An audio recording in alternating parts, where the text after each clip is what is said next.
Todo empieza aquí, con el pueblo judío. Un pequeño pueblo que ha sido dominado a lo largo de muchos siglos por los imperios poderosos de la zona. Es un pueblo especial, porque ha desarrollado la idea de ser el pueblo elegido por Yahvé, su Dios, y además esperan que un día Dios les envíe un Salvador, un Mesías, que les libere. Alrededor del año cero, la situación de este pueblo no es buena. Está dominado por el Imperio Romano y al mando de unos dirigentes totalmente despreocupados de su gente. Y justo en ese momento llega él, Jesús, un hombre de familia humilde que durante sus 3 últimos años de vida se dedica a predicar, a difundir un mensaje muy potente y novedoso para aquella cultura. Fíjate, a través de su mensaje insiste a la gente del pueblo llano a ser solidarios unos con otros, y a los ricos los critica de forma dura e hiriente. Era un hombre con mucho carisma, por lo que resultó muy convincente y reunió muchos seguidores. De hecho, empieza a pensarse que Jesús es Cristo, el enviado de Dios que tanto tiempo llevan esperando. Se hace tan popular que se convierte en una figura muy incómoda para las autoridades judías y acaban matándolo en la cruz. Pero con ello no consiguen su objetivo. Como sabes, Jesús tuvo 12 grandes discípulos, los 12 apóstoles. Estos se convierten en los grandes profetas de su mensaje, primero en Judea, pero luego, al ser también perseguidos, se dispersan a lo largo del imperio. Ahora, estos tienen sus seguidores, a los que llamarán cristianos, y así se van creando comunidades de cristianos. Estos van organizándose y colocan al frente de cada una de ellas un supervisor, el obispo. Y siguen las persecuciones. De hecho, durante diferentes épocas las autoridades del imperio persiguen e incluso condenan a muerte a los llamados cristianos. Surge así la figura de mártir. Todo cambia en el 313. Los seguidores de la nueva religión son cada vez más, y el emperador de entonces, Constantino, quiere tenerlos de su lado. ¿Qué hace entonces? Legaliza el cristianismo. Así se acaban las persecuciones y para el siglo V el cristianismo se extiende ya por todo el imperio. Pasa a convertirse así en la religión oficial. Y se seguirá expandiendo hacia el norte poco a poco. Y de aquí en adelante, cuanto más grande es la ciudad que dirige, mayor es la reputación del obispo. Y cuando el imperio se parte en dos, los obispos más importantes son el de Constantinopla en esta parte de aquí y el de Roma en esta parte de aquí. A este pronto empezará a llamársele Papa. A partir de ahora, las cosas se ponen feas. Atento, por un lado, con la conversión a lo bestia de la población al cristianismo, se pierde en gran parte el mensaje revolucionario de Jesús. A esto se le suma que el imperio cae, los bárbaros lo han dejado todo medio en ruinas, y por tanto mucha de la organización eclesiástica se va al garete. Así que ahora el cristianismo ha perdido contenido y ha perdido estructura. Y fíjate, porque en la ciudad de Roma, ahora que no hay emperador, el Papa se convierte en la máxima autoridad, en la figura más poderosa.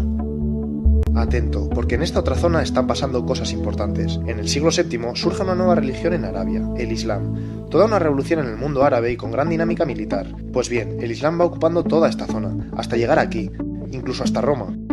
Y así, se enciende la tensión entre cristianos y musulmanes, que en lugar de ver las similitudes de sus religiones, se enfrentan por intereses políticos y militares. Luego te sigo contando. Volvamos a hablar del Papa, que ya verás qué lío. Como te he dicho, ahora, el Papa es la máxima autoridad de Roma. Pues bien, de aquí en adelante, va involucrándose en los enredos, alianzas y luchas de poder característicos de cualquier persona interesada en dominar. Y durante los siguientes siglos, seguirán peleando por mantener su poder y ejercen autoridad sobre todo. Hacen vida de reyes, y la corrupción y la avaricia se convierten en algo común entre la mayoría de los papas sucesivos. Increíble, ¿verdad? Poco se parece todo eso al mensaje que quería transmitir Jesús, ¿no? Siglo XI. El cristianismo se ha ido reestructurando y se extiende más o menos así. ¿Te acuerdas de Roma y Constantinopla?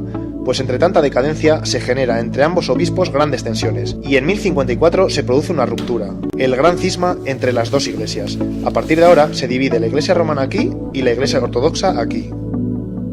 Pero paremos un momento que no todo es degeneración en el cristianismo. Te hablo de los monjes benedictinos, que desde el siglo VI van extendiéndose por gran parte de Europa. Estos, siguiendo la esencia de la palabra de Jesús, se organizan en monasterios y ayudan a la gente de los pueblos próximos a reorganizarse y a mejorar la calidad de sus vidas que por entonces era miserable. Esto es otra cosa, ¿no? Y ya verás, a lo largo de la historia van a existir dos mundos dentro del cristianismo. La iglesia de base, más humana y sensibilizada con las necesidades sociales del mundo, y la de la jerarquía, centrada mucho más en mantener su estatus. Volvemos a la tensión entre cristianismo e islam. Lo de ahora te suena seguro.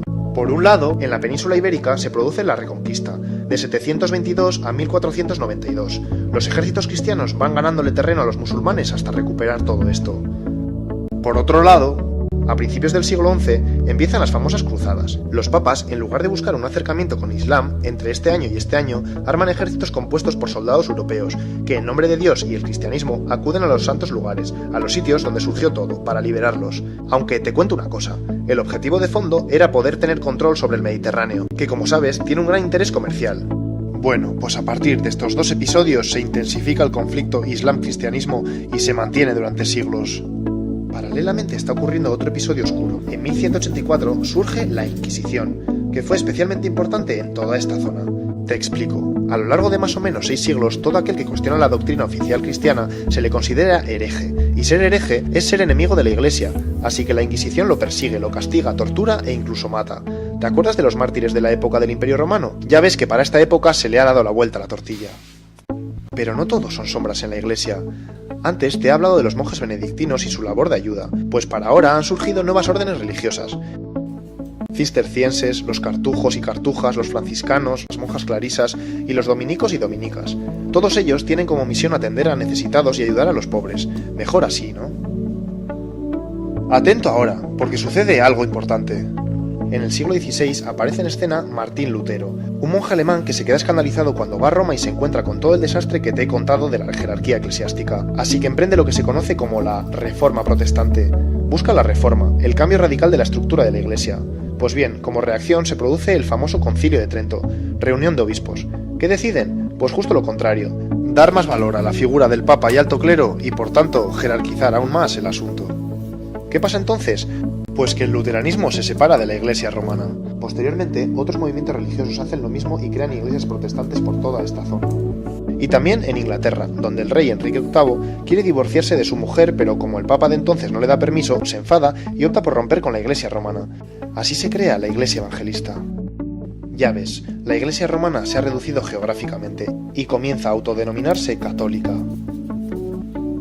Pero espera, que entonces llega la época de la expansión de Europa por todo el mundo. En la medida que los países de Europa van conquistando territorios, llevan ahí su religión y a sus misioneros, y el cristianismo se expande por todos estos sitios, más o menos así. Paremos un poco que te cuento algo. San Ignacio de Loyola funda la Congregación de los Jesuitas, un grupo de religiosos más dinámicos y con mayor impulso de expandir su fe. Y lo hicieron por todo el mundo, pero de forma algo diferente. En lugar de dejar que los conquistadores dominaran a las poblaciones indígenas y les sometieran, ellos luchaban por reorganizarles. Ante todo aquí. A los conquistadores no les gusta esta jugada y consiguen que el Papa les condene y los suprima. No más jesuitas por estas tierras por una temporada. Damos un salto hasta el siglo XVIII, el de la Ilustración, que como sabes defiende el poder de la razón y lo científico frente a la fe y superstición. Hasta ahora la Iglesia ha sido la que ha dado la explicación de las grandes verdades.